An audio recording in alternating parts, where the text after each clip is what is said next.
Beginilah suasana panen padi di lahan pertanian sawah milik salah seorang warga Lahat.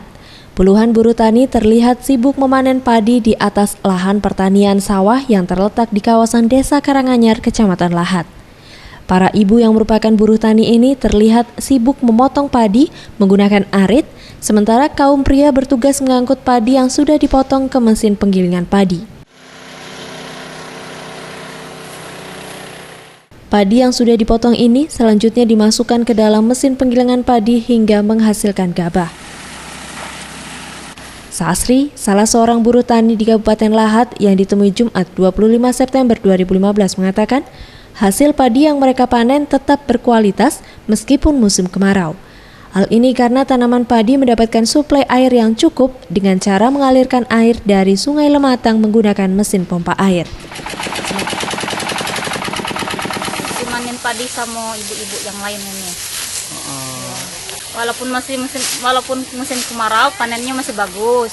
Karena airnya kita ambil dari Sungai Lematang.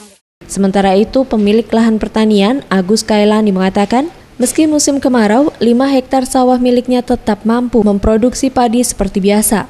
Untuk memenuhi suplai air tanaman padi miliknya, ia menggunakan 1 unit mesin pompa air tenaga diesel yang mengalirkan air dari Sungai Lematang ke kolam penampungan.